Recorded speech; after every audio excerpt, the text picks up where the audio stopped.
Bienvenidas y bienvenidos a su programa, ya lo dijo la Corte, en el cual analizamos los fallos emblemáticos, las sentencias más relevantes del Tribunal Constitucional de México. En esta ocasión vamos a platicar con nuestras invitadas de la sentencia que resuelve el amparo en revisión 1077/2019.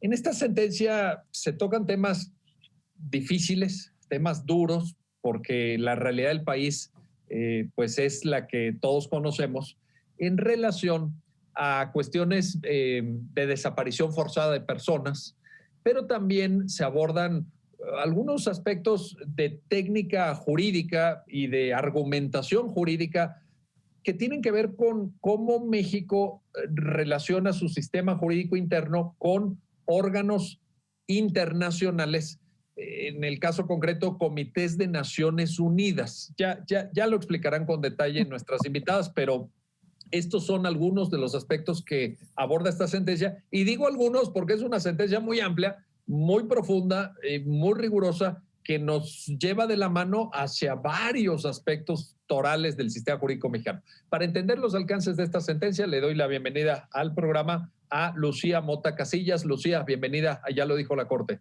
Muchas gracias, Miguel. Un gusto estar aquí. Y para nosotros más. Y también le doy la bienvenida al programa a Adriana Ortega. Adriana, pues bienvenida y bienvenida a Ya lo dijo la Corte. Muchísimas gracias, Miguel, por la invitación. Ya sabes que siempre es un placer estar contigo y con tu audiencia. Muchas gracias. Eres muy amable y siempre te apreciamos tu participación y la generosidad de tu tiempo. Adriana, y pues empezamos contigo. Te pregunto, mira, se trata obviamente de un amparo en revisión. ¿Cómo es que el caso llega a la Corte? ¿Cómo el caso se plantea al conocimiento del Poder Judicial de la Federación y luego pues llega finalmente al máximo tribunal de la República para que se dicte esta resolución? Adriana. Mira, justamente a partir de la sentencia, hago un poquito más de historia. Julia, que así le vamos a llamar porque es el nombre que toma la sentencia, que además es un nombre ficticio, padeció la desaparición forzada de su hijo Emiliano. Es decir, presuntamente, Emiliano fue capturado durante un operativo en Veracruz, un operativo que parece que fue bastante común o bastante conocido. Él es, digamos, apresado, detenido durante este operativo, y la verdad es que las autoridades fueron absolutamente negligentes en darle información a Julia sobre el paradero de su hijo. Julia decide entonces impulsar las investigaciones y recurre para ello a un amparo que es resuelto por una jueza de distrito, un amparo que, si me permites decirlo, fue un amparo concedido en términos muy buenos. La jueza dictó lineamientos muy interesantes para que la investigación, que hasta ese momento se había llevado a cabo con mucha negligencia, tuviera, digamos, lineamientos más concretos, criterios de operación más eficientes, pero tuvo algunas, digamos, como algunos puntos controversiales que llegaron finalmente a la Corte de la manera en que llegan estos amparos en revisión, que regularmente son competencia de los tribunales colegiados. Es decir, la jueza dicta una sentencia con la cual no están conformes las personas que interpusieron el amparo, y esa decisión de la jueza naturalmente sería competencia del tribunal colegiado. ¿Qué es lo que pasa aquí? Las personas que estaban involucradas en este caso, los litigantes que acompañaron a Julia, que es el Grupo Ideas, y la propia señora Julia, solicitan a la Corte que reasuma su competencia. Y cuando se hacen presentaciones o se hacen requerimientos de reasunción de competencia por particulares, lo que ocurre ahí es que los ministros deciden si alguno de ellos o alguna de ellas quiere proponer a la sala, en este caso, que el asunto se reasuma. En el caso particular de esta reasunción de competencia, quien propuso el caso para que fuera resuelto por la Corte fue el ministro Saldívar. A partir de la petición del ministro Saldívar, entonces la Corte reasume competencia y la sala la primera sala resulta la competente para resolver el amparo en revisión. Es un poco la historia entre los hechos y la secuela procesal, que siempre es conveniente y que es costumbre de tu programa aclarar para tu público y para la audiencia. Gracias, Adriana. Y ahora voy contigo, Lucía, porque vamos a platicar de las cuestiones de técnica jurídica que son abundantes y que tienen un grado de complejidad en la sentencia, pero antes te planteo y te pido, Lucía, un comentario sobre el tema de la desaparición forzada, porque fíjate, aquí nos platicaba Adriana y obviamente está en la sentencia la figura de Julia, la mamá que está atravesando ese enorme dolor, esa zozobra vital de la desaparición de su hijo, que en la sentencia para efectos de divulgación nada más se llama Emiliano. Pero en la propia sentencia se refiere que en ese operativo en Veracruz, aunque el caso concreto se refiere a Julia y a Emiliano, pero levantaron a varios, se llevaron a varias personas. Y también te lo planteo, Lucía, porque a nivel país, a nivel nacional, hay una problemática de desaparición forzada durísima, dolorosísima. Entonces, un primer comentario, si fueras tan amable. Sí, claro, y es una de las cuestiones que luego también se retoman en el fondo del asunto, pero justo que hay que considerar que los hechos que se estudian en esta sentencia en particular se dan en el contexto de esta crisis de desapariciones de personas que ya ha sido reconocida a nivel nacional e internacional por el Estado mexicano. Y justamente Julia, que es la madre de nuestro quejoso en este caso, lo narra y se habla como de un contexto que este caso sucedió en Veracruz, donde ella dice que unos meses antes había aumentado muchísimo la inseguridad y parece que un grupo de jóvenes habían estado cometiendo robos de celulares en una zona universitaria. Entonces, claro que esto levanta los ánimos de los estudiantes y quienes presionan finalmente a las autoridades de seguridad pública para responder ante esto, ¿no? Y entonces, en este contexto, es que se dan varias desapariciones de adolescentes en circunstancias muy similares y que finalmente por eso son estudiadas en principio en conjunto, que esto es algo que también la jueza de distrito luego lo retoma y dice que el Ministerio Público debió considerar este contexto y establecer una línea de investigación que tomara en cuenta todas estas pues cuestiones comunes en todos estos casos e investigara como conforme a este contexto más grande, ¿no? Entonces, claro, es lo más relevante de que ya una sentencia se dedique de la Corte a como determinar claramente los elementos mínimos que debe cumplir una investigación cuando estamos hablando de un caso tan delicado como es la desaparición de personas. Que además, claro, hay que considerar que esta desaparición es, bueno, como una violación grave a derechos fundamentales, ¿no?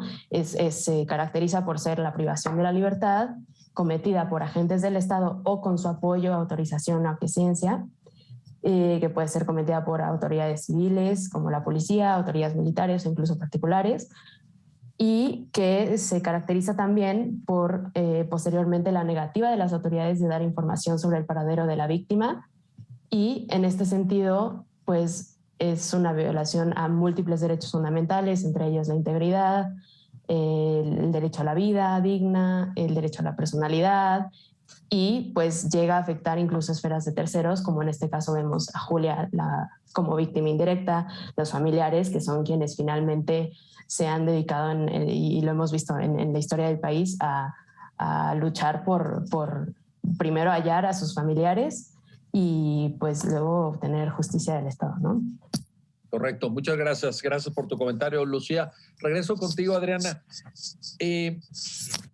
¿Tiene uno la sensación, Adriana, leyendo la sentencia, de un cierto sentido de misión incumplida, de tarea pendiente? Porque, por ejemplo, yo recuerdo en el tema de desaparición forzada, pues la sentencia Rosendo Radilla Pacheco contra México de la Corte Interamericana, que se remonta a hechos de 1974 y que luego siguen un proceso de décadas de búsqueda de justicia por parte de la familia del señor Rosendo Radilla Pacheco, hasta llegar al Tribunal Interamericano. Pero uno dice, a ver, estamos viendo esta sentencia que fue dictada en la sesión de la primera sala de la Corte el 16 de junio del 2021.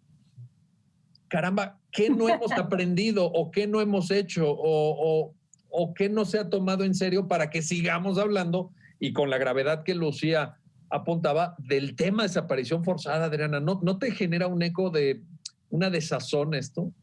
A mí me genera una profunda desolación. De hecho, la sentencia tuvo una preocupación muy precisa en dignificar a las víctimas, porque lo cierto es que, como tú dices, como es una práctica de Estado, se ha ido modificando, es decir, ha ido evolucionando.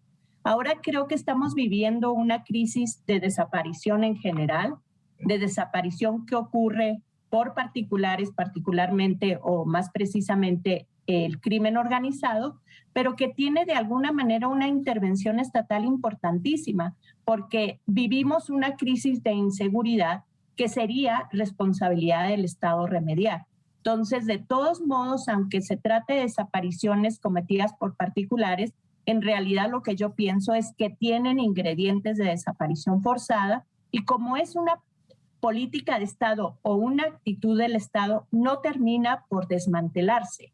Se vuelve una práctica sistemática porque se extiende geográficamente y sistemática porque se extiende en el tiempo. No hay ninguna duda de que la desaparición forzada es en México una práctica sistemática y, digamos, en términos de sentimientos, que es un poco lo que me preguntas, a mí por supuesto que me genera desazón, me genera desolación. Y Lucía y yo, que propusimos el proyecto a la sala, fuimos muy cuidadosas de establecer una cercanía con las víctimas, aunque finalmente no tuvimos contacto directo con ellas, sí establecer en la sentencia una promesa o un instrumento de reparación. Si tuviste oportunidad de leer la sentencia, se insiste a lo largo de ella en que se debe respetar la dignidad de las víctimas, que se debe respetar su angustia, que se debe respetar su zozobra, porque esos también, como nos decía Lucía hace un momento, son ingredientes de la violación de derechos humanos. Se genera y digamos que un poco la intención de la desaparición forzada es justo generar esta zozobra, justo generar esta invisibilización de la persona que ha sido desaparecida como, digamos, una sensación de que nunca estuvo en la tierra, ¿no? De que nunca estuvo en la tierra, y eso es resentido de manera muy profunda por los familiares que viven esta angustia de no saber y tener una especie de esperanza nostálgica, o sea, un duelo que no termina de ser un duelo. La verdad es que para mí es una realidad espeluznante, y parte de esta sensación nuestra fue lo que nos convenció de que teníamos que ofrecer o proponer a la sala una sentencia muy profunda, muy cuidadosa y muy bien documentada para que las personas, digamos, nuestro interés principal y el interés principal del ministro ponente era hacer esta comunicación con las víctimas. Sin duda, importantísimo. Ahora, en este sentido, regreso contigo, Lucía, para plantearte lo siguiente. Así como en el tema de fondo, digamos, en la materia de la que se ocupa la sentencia, que es la desaparición forzada, tenemos una referencia internacional que es la sentencia Rosendo Radilla Pacheco. Hay otro aspecto que la Corte aborda en esta sentencia que tiene que ver con la reacción de la autoridad frente a las denuncias de desaparición forzada y la manera, llamémosle así, de llevar a cabo las investigaciones. Y aquí de nuevo te lo planteo en el marco de una reflexión que puede abarcar desde el caso Campo Algodonero, en una referencia un tanto remota en el tiempo, hasta el caso de Digna Ochoa, más reciente en la secuela de sentencias de la Corte Interamericana contra México, donde se nos ha venido repitiendo por parte de organismos internacionales que no llevamos a cabo buenas investigaciones. No se investiga con la debida diligencia. Te pido también, Lucía, un comentario y cómo esto, pues mira, Campo Algodonero era de 2009. Digna Ochoa se dicta en noviembre de 2021, pero se comunica en enero de 2022. Caramba, ¿no hemos aprendido nada tampoco en materia de investigación, Lucía, entonces? Pues sí, es cierto. Y no, o sea, pareciera que no. Justamente la preocupación o sea, en cuanto a los derechos sustantivos de los que estamos hablando aquí, ¿no? Que es la sentencia los desarrolla y habla de un primer derecho, del derecho a no ser desaparecido y el derecho, en ese caso, a ser buscado, ¿no? Y de este derecho se desarrollan, o bueno, se derivan dos obligaciones que están relacionadas pero son independientes. Y en esto hace mucho énfasis la sentencia. Por un lado, la investigación tiene que estar dirigida a localizar a la persona desaparecida y como prioridad se debe poner que se localice con vida, ¿no? Y por otro lado está la investigación tendiente a lograr dar con los responsables y perseguirlos y sancionarlos penalmente y con las consecuencias jurídicas que correspondan. Entonces, claro, en este sentido, como tú lo dices, son en realidad obligaciones que pues tienen aplicación en cualquier investigación, en cualquier indagatoria de carácter penal, y se ha hecho mucho énfasis en ellas, en la diligencia, en que sean exhaustivas, serias, imparciales, en materias como hechos relacionados con violencia basada en el género, materias relacionadas con, pues en este caso muy particular, con la desaparición forzada, pero en realidad pues son obligaciones que tienen que ver con pues las facultades mismas del Ministerio Público, ¿no? De las autoridades investigadoras y la diligencia que deben tener pues en el ejercicio de sus funciones. Muy bien, importantísimo, importantísimo. Y también es cierto, qué bueno que lo mencionaste, Lucía, porque estos pronunciamientos de la debida diligencia y la caracterización de investigaciones serias, rigurosas, profundas, con agotamiento de líneas de investigación, etcétera, también ha formado parte de la jurisprudencia de nuestra Suprema Corte, no solamente de la Corte Interamericana de Derechos Humanos. Entonces, me parece muy oportuno que lo hayas así señalado, Lucía, y te lo aprecio y te lo agradezco. Bueno, vamos a hacer una pausa. No se vayan, regresamos enseguida para continuar en este análisis del amparo en revisión 1077/2019 de la Suprema Corte de Justicia de la Nación. Regresamos enseguida.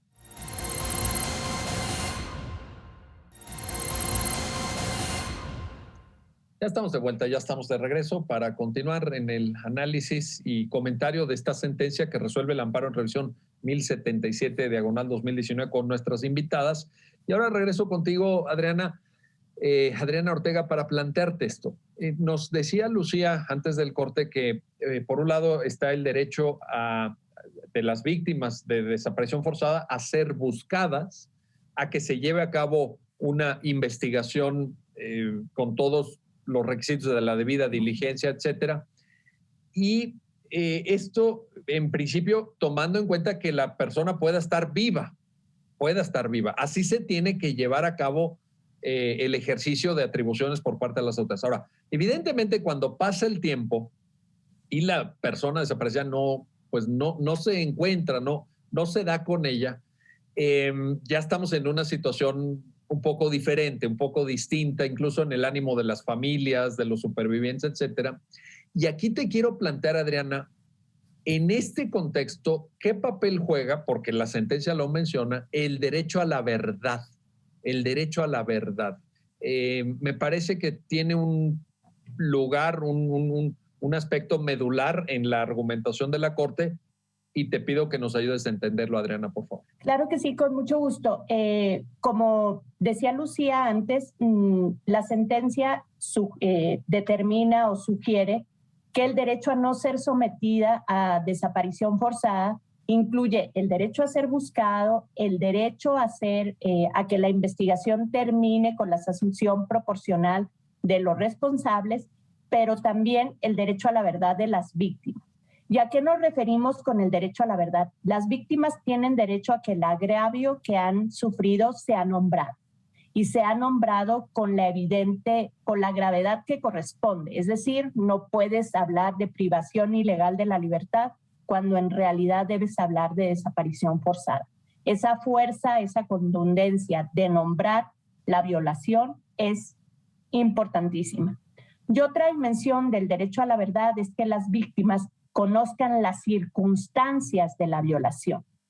Y otro ingrediente del derecho a la verdad es que las víctimas vean señalados, conozcan a las personas que perpetraron la violación. Y en el caso particular de la desaparición forzada, si lamentablemente la persona es localizada sin vida, las familias tienen derecho a conocer su paradero, sea que sea encontrada con vida, sea que no sea encontrada con vida. Tienen derecho a un relato que sea dignificante, a un relato que sea reparatorio, a un relato que surja de una investigación seria, exhaustiva, imparcial, diligente. En eso consiste su derecho a la verdad.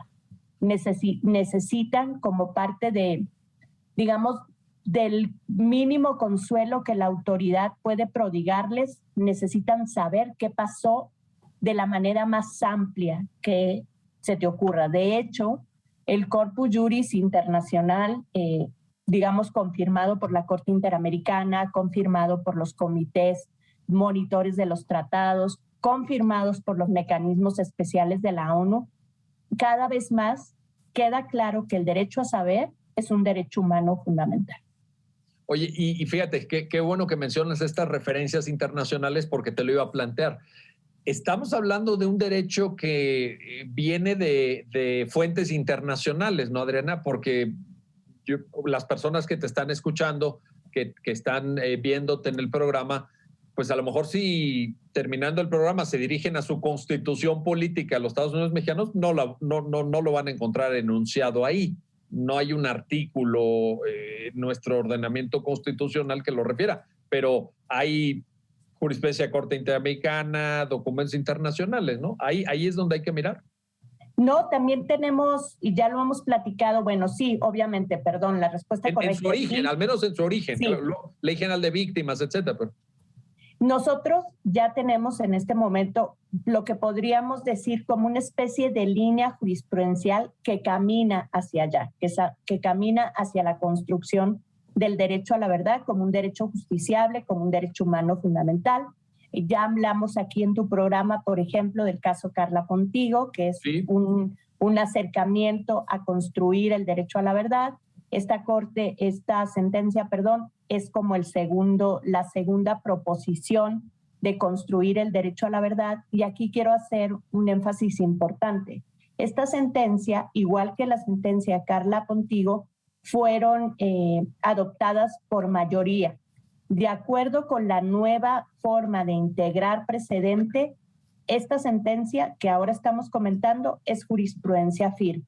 Entonces, digamos que no solamente es una adopción de la Corte que se construye a partir de los estándares internacionales, sino que en este momento podríamos entender que es obligatoria para todas las autoridades judiciales y por extensión para las autoridades que estas autoridades judiciales supervisan, porque es justo con este parámetro que las autoridades judiciales van a supervisar la actuación de otras autoridades, de manera que, digamos, por una especie de inducción, este derecho se vuelve obligatorio también para las autoridades que son supervisadas por los jueces constitucionales y las juezas constitucionales.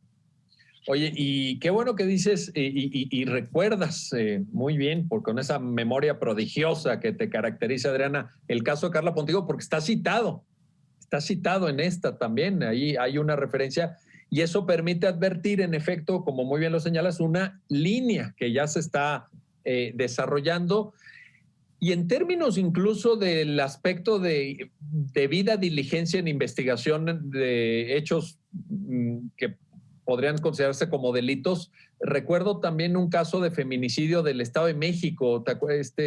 Mariana Lima. Mariana Lima, que también ya lo platicamos, ¿verdad? Aquí en el programa. Y ahí los estándares de debida diligencia en la investigación también quedaron claros y fueron la base de la argumentación, ¿no? De hecho, eso confirma lo que estábamos platicando hace un momento con Lucía y lo que tú señalabas muy puntualmente. Ya nos han dicho en todos los tonos posibles, en todas las instancias posibles, que las investigaciones son defectuosas. Por la razón que sea, por impunidad, por negligencia, por descuido, por desconocimiento, nómbralo, ¿no? O dilo, por cualquier razón. En todo, te digo, en todos los tonos, en todas las instancias se nos ha repetido que las investigaciones que estamos llevando a cabo son insuficientes, ineficientes, incluso torpes o incluso corruptas, ¿no? Porque pueden tener intenciones claras de obstruir la justicia. Y sí, pues, si podemos pensar en un diagnóstico, la respuesta es que tenemos problemas con las investigaciones, serios problemas con las investigaciones. Serios y vaya que el daño que causan estas investigaciones mal hechas es gravísimo, porque además luego con el paso del tiempo tampoco es fácil retrotraerte, ¿no? Como a veces incluso la propia Corte Interamericana lo ha dicho en el caso Radilla, pues vuelvan a investigar y encuentren los restos. Sí, pero pues es que ya pasaron décadas y es muy La evidencia desaparece, los culpables mueren. Al final lo que tenemos es un contexto de impunidad. Ahora, en esto regreso contigo, Lucía Mota, para preguntarte. Hay una sensación de que cuando las familias que buscan a sus seres queridos que están en situación de desaparición forzada, cuando llegan hasta la justicia federal a través de los mecanismos conducentes para ello, fundamentalmente del juicio de amparo en específico, ya llegan en una situación desesperada. Casi, te diría, Lucía, es la última puerta a la que pueden tocar porque ya no les hicieron caso en la policía de sus comunidades. En este caso estamos hablando de Veracruz, la entidad federativa. No les hicieron caso en las fiscalías, los ministerios públicos, etcétera. Ya fueron a tocar quién sabe cuántas puertas de otros poderes, etcétera, y llegan hasta el juicio de amparo. Pero si los lineamientos que se establecen en Radilla, en Campo Algodonero, en Mariana Lima, en todos estos presentes, se aplicaran bien, se tienen que aplicar antes del juicio de amparo, ¿no, Lucía? O sea, esto tiene que ver con otro tipo de autoridades. ¿Tú qué opinas al respecto? No, claro, y o sea, en ese sentido, como que al menos a mí los casos que me ha tocado ver en la corte, se trata como de la última esperanza y justo como lo dices, en este caso fueron las familiares de las víctimas, incluso hasta la Organización de Naciones Unidas solicitaron la intervención del Comité contra las Desapariciones Forzadas de la ONU, que esto seguramente lo tocaremos más adelante, que emitió medidas, requirió ciertas acciones al Estado, pero justamente por eso, como decía Adriana, creo que lo relevante de estas sentencias, como Carla Contigo, Mariana Lima, es el reconocimiento que se hace al esfuerzo de las víctimas, ¿no? El hacerlas sentir que fueron escuchadas y que que tienen razón y que hay que hacer algo con esta inconformidad que tienen, porque pues sí. Y finalmente creo que en ese sentido estas sentencias son esperanzadoras, pero como lo dices, si ya tantas veces nos dijeron hay que investigar así y hay que investigar así, ¿qué diferencia va a hacer que ahora lo diga la Corte, ¿no? En un caso concreto. Entonces es como un poco, más bien es triste que hay que llegar hasta estas instancias y ver que pues, o sea, ¿cómo hacemos efectivas estas sentencias? ¿Cómo hacemos que no se quede en, claro, tienes razón, hay que hacer esto y esto y esto, y nunca, pues, concretarlo, ¿no? Y pues triste reconocer también que pues esto lo que nos deja ver es que hay una falta de capacidad del Estado para mantenernos seguros, y ante esa falta también responder ante las violaciones.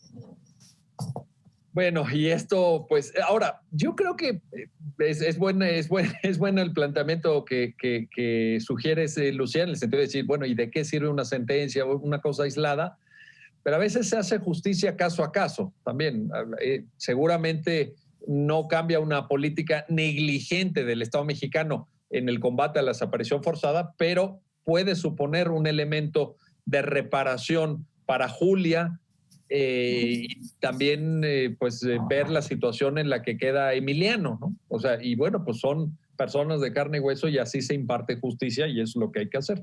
Ahora, regreso, Adriana, contigo, porque Lucía plantea una cuestión medular de la sentencia, diría yo que una innovación incluso, que tiene que ver con esta traslación de mandamientos internacionales al orden jurídico mexicano, en el caso concreto de un comité de Naciones Unidas.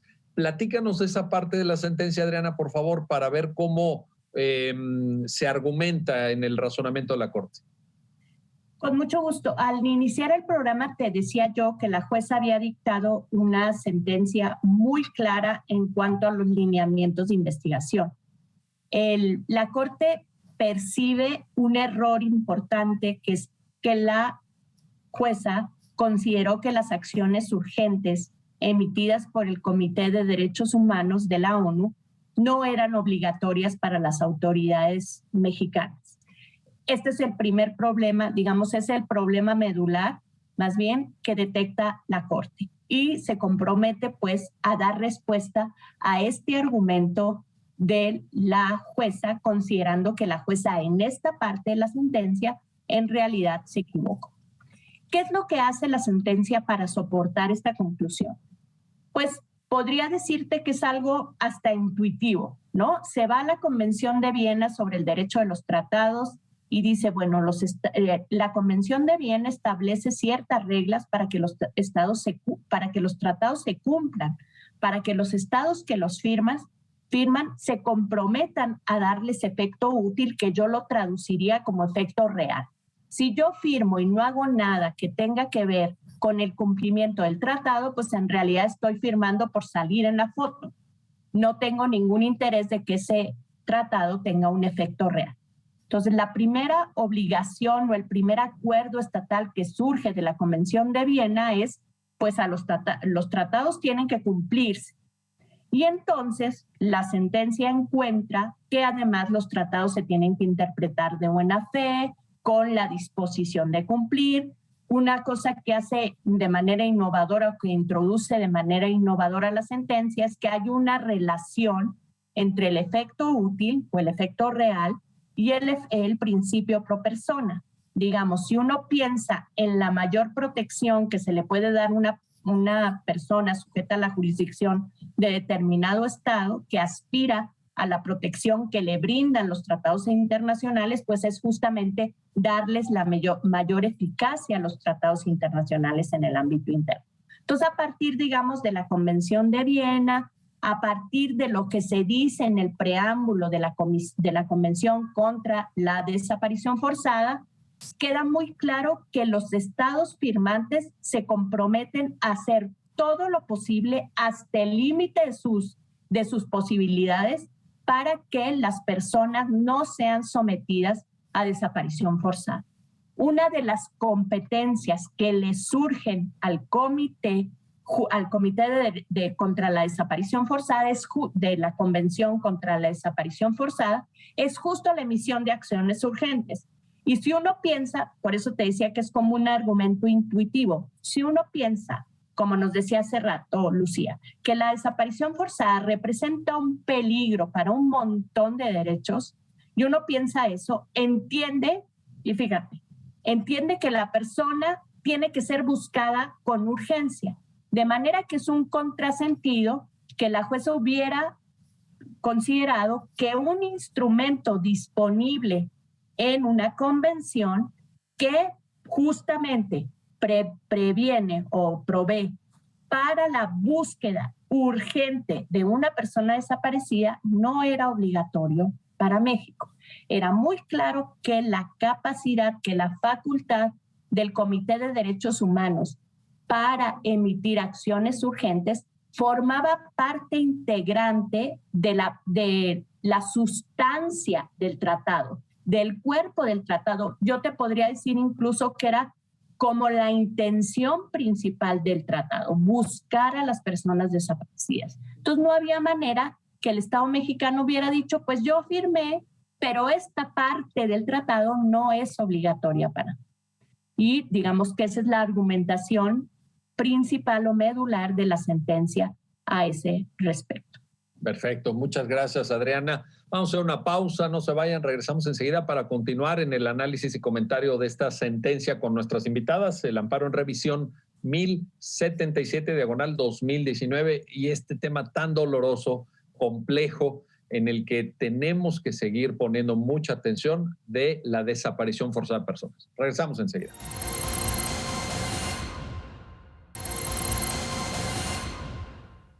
Ya estamos de vuelta, ya estamos de regreso en este su programa, ya lo dijo la Corte, para seguir comentando con nuestras invitadas la resolución mediante la cual se emite la sentencia del amparo en revisión 1077/2019. Y regreso contigo, Lucía Mota, para plantearte esto. A ver, en el contexto del comentario anterior de Adriana de decir, a ver, pues si el sentido de la lucha de un Estado, de un país, contra la desaparición forzada, tomando en cuenta la Convención de Viena, tomando en cuenta la propia Convención contra la desaparición de personas de Naciones Unidas, de la Convención Interamericana, etcétera, es buscarlas y buscarlas rápido y urgente, pues ni modo que no tomemos en serio las medidas urgentes de un Comité de Naciones Unidas. Pero yo te planteo esto, Lucía, porque en la doctrina constitucional mexicana esto se había discutido con anterioridad y en la internacionalista también.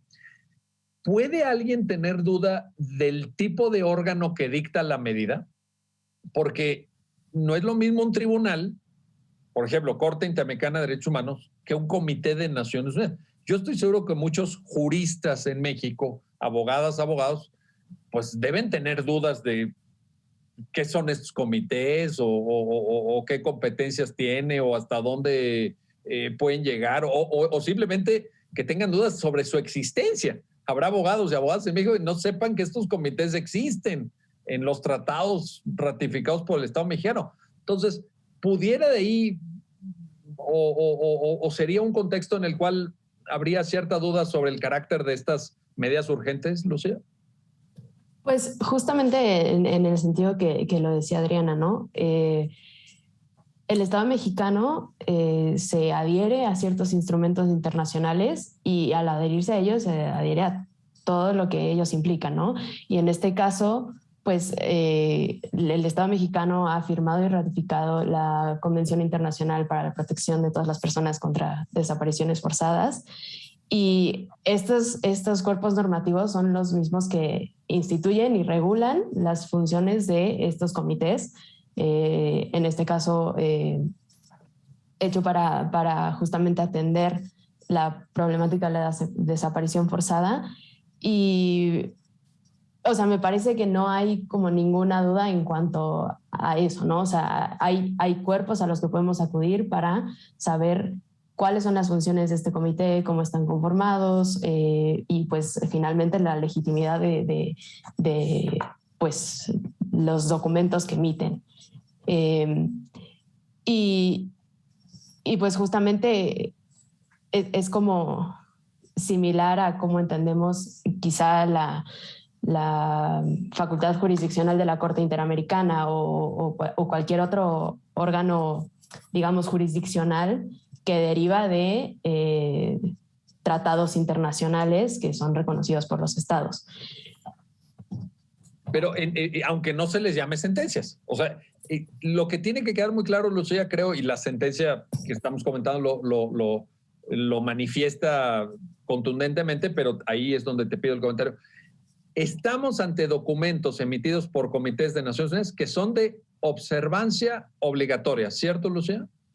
Claro, sí, y justamente como lo decíamos, no tendría sentido crear una institución que atienda particularmente un problema con todas las herramientas que pues, esa problemática en particular requiere para considerarlas así como recomendaciones, que es como la jueza inicialmente lo consideró, y también ha sido como la duda, ¿no? Tradicional, si estas medidas, estos requerimientos que hacen organismos internacionales tienen el carácter de recomendaciones, o sea, nada, o si realmente obligan directamente a las autoridades.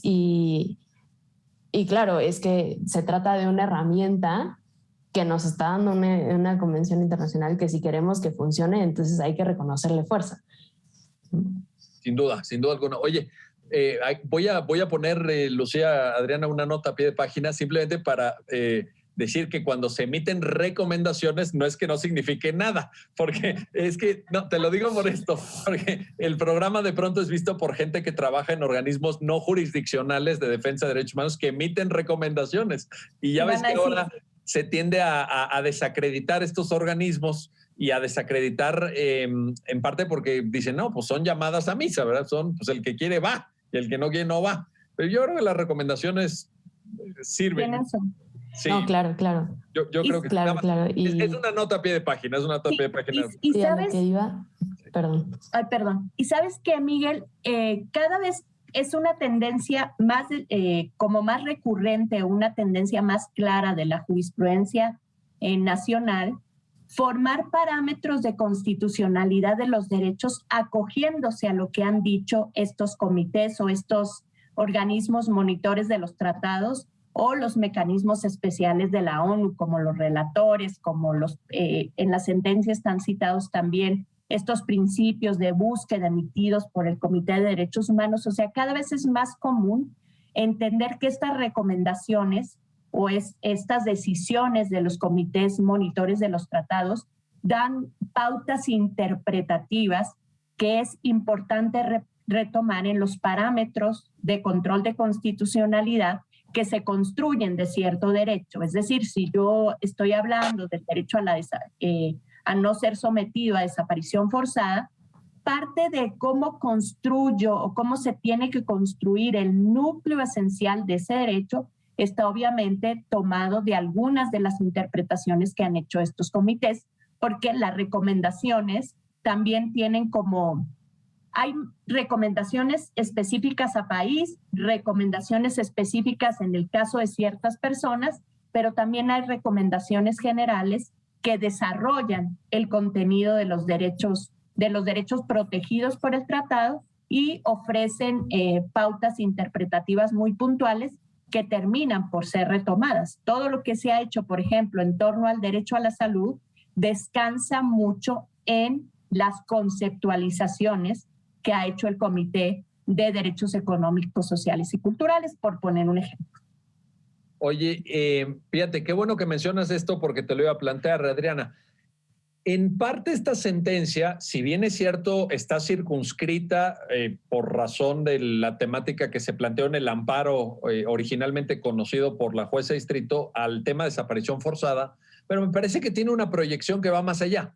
Porque estaba pensando, ahora que te escuchaba, Adriana, en comités de tanta relevancia como el de la CEDAW, ¿no? En materia de igualdad de derechos de las mujeres, bueno, temas de género, etc. Todo eso. Estaba pensando en el Comité de los Derechos del Niño. En fin, la verdad es que México forma parte de una institucionalidad internacional que en la medida en que propugnemos por su eficacia, por su observancia, por tomarnos en serio, porque tanto tú, Adriana, como Lucía mencionaban a la Convención de Viena sobre los derechos de los tratados y ese gran principio que viene desde el derecho romano de pacta sunt servanda. Vamos a tomarnos las normas en serio. Pero esto abre muchas puertas, ¿no, Adriana? Y creo que muy positivas en otros temas. Pues si me preguntas mi opinión estrictamente, yo no tengo ninguna duda. Es decir, si vamos construyendo paso a paso la importancia que tienen los comités, no solamente cuando ofrecen criterios interpretativos, que yo creo que eso ya no está mucho a discusión, sino cuando emiten decisiones, creo que finalmente vamos a fortalecer la importancia que les damos a estos comités monitores de cierto tratado y que además están vinculados con nuestro compromiso de cumplir con el tratado. Entonces sí creo que vamos caminando hacia allá a, digamos, a tomarnos en serio o tomarnos jurídicamente en serio, si se me permite la caracterización, lo que dicen los comités en cualquiera de sus competencias. Pueden decirlo en competencias interpretativas, como ya hemos platicado, y pueden decirlo en competencias sustantivas, como son las acciones urgentes que están en el cuerpo del tratado específicamente, y pueden también decirlo en sus competencias contenciosas o para escuchar peticiones individuales. Yo creo que sí vamos caminando hacia allá. Ahora, aquí, en ese caminar al que alude Adriana, te planteo, Lucía, ¿no hay también una especie de diferencia generacional? Porque, por ejemplo, a mí me gusta mucho cuando leo en algunas sentencias de la Suprema Corte que se alude y se citan recomendaciones generales. Adriana aludía a la recomendación general en materia de salud, ¿no? Esa famosa recomendación general número 14 del Comité de Derechos Económicos, Sociales y Culturales. Y se ha invocado también la 15 de ese mismo comité en derecho al agua. En fin, he visto citadas observaciones generales del comité CEDAW también en algunos casos, pero bueno, esto no quiere decir que todos los jueces o todas las ponencias de la Corte lo asuman o lo apliquen. Sin embargo, dice Adriana y dice bien, hay un camino. El futuro apunta para allá. ¿Cómo se percibe desde una generación como la tuya, Lucía, una abogada joven, brillante como lo eres, este tema? ¿Hay un compromiso ya con estos documentos? Me parece que sí, me parece que se toma mucho más en serio que antes. Vamos, o sea, yo cuando estudié casi el eje de todo el entendimiento de los derechos va en torno a esta interpretación de la Corte de la contradicción de tesis 293 de 2011, sí. Y que justamente es como ese criterio, pero fortalecido, ¿no? El incorporar todos pues la normativa internacional seriamente al ordenamiento jurídico mexicano y entender que todo lo que deriva de ese ordenamiento internacional, pues también nos vincula. Y creo que, o sea, lo más relevante de esta sentencia al retomar esos pues instrumentos es como tú hablabas, ¿no? Hacerlos eficaces, pero ¿qué entendemos entonces por eficacia? En este caso, que se pueden supervisar judicialmente si se está cumpliendo, si se están atendiendo esos requerimientos, y pues en ese sentido me parece muy positivo también pues que este criterio, por supuesto, se amplía a todas las materias, ¿no? Sí, porque desde el punto de vista argumentativo no habría ninguna razón para no hacerlo. O sea, si tú asumes que, en el caso del Comité de Desaparición Forzada dicta medidas urgentes, pero otros comités, ya Adriana nos lo decía, pues tienen diversas facultades, pero aquí lo que se manifiesta en la sentencia, creo, Lucía, es el compromiso del Estado mexicano hacia tratados que firmó y ratificó, ¿no? Va por ahí el asunto. Sí, justo. Ay, perdón. Adelante. Si quieres, Lucía. Perdón. Compártenos tu reflexión y ahorita vamos con Adriana. No, justamente como darle diferentes usos, o sea, como tú hablabas, ¿no? De las recomendaciones generales que nos ayudan a interpretar derechos y quizá establecer parámetros específicos en ciertas materias, las medidas urgentes, como las estamos incorporando a una investigación en casos de desaparición forzada, pues estas distintas materias, ¿no? Es como darles un uso distinto según las necesidades que también, pues, para las que fueron creadas. En función de las materias, me parece que es el mejor criterio, sin duda alguna. regreso contigo, Adriana, para plantearte lo siguiente. Y sé que puede parecer muy obvio, pero no quisiera dejar de comentarlo con ustedes. Esta sentencia de la Corte mexicana, Adriana, ¿también representa alguna forma de reparación para las víctimas? Para esta, pues para la señora Julia, que está pasando en este tránsito dolorosísimo de ver a un hijo suyo desaparecido. También ahí hay un elemento que hay que valorar, ¿no, Adriana? Fíjate que yo creo que sí, y la verdad es que soy cautelosa cuando digo esto, porque finalmente quienes deciden si esta sentencia les repara o no son las víctimas. Pero Lucía decía hace un rato que sí tiene por lo menos como este propósito. Y conozco de víctimas que han dicho, bueno, pues a mí me interesa ahora sí que un, dos, tres por mí y por todos mis compañeros. O sea, me interesa que esto que me pasó a mí no le pase a otra persona. Y en ese sentido, esta víctima considera que la sentencia le repara, le impulsa y le da sentido a la tragedia por la que está atravesando. Es decir, si yo logro esta sentencia y esta sentencia tiene algún impacto en la vida de otra persona, yo estoy conforme dentro de lo que puedo estar conforme. Pasa, por ejemplo, con Irinea Buendía respecto a la sentencia de Mariana Lima. Cada vez que Irinea Buendía se presenta en un foro para comentar la sentencia, dice una frase que me parece muy contundente. Yo creo que mi hija, a través de esta sentencia, litiga, ya ves que Mariana Lima era abogada, sí, litiga otros casos que tienen que ver con feminicidio. Entonces, si uno lo piensa en clave de las víctimas, sí puede ser que la sentencia sea reparatoria. Incluso la Corte Interamericana siempre termina sus sentencias diciendo esta sentencia es una forma de reparación. Por lo que decía Lucía, yo creo que sí es muy importante para las víctimas tener la sensación de que alguien las escuchó. Cuando tú hablabas de las puertas, sí dices, bueno, he abierto 15 puertas y a todo mundo le ha importado un comino lo que me está pasando, y de pronto a alguien, a una autoridad, le importa de manera tan contundente, pues sí, la verdad es que me escuchen, me den la razón, sí constituye una forma de reparación.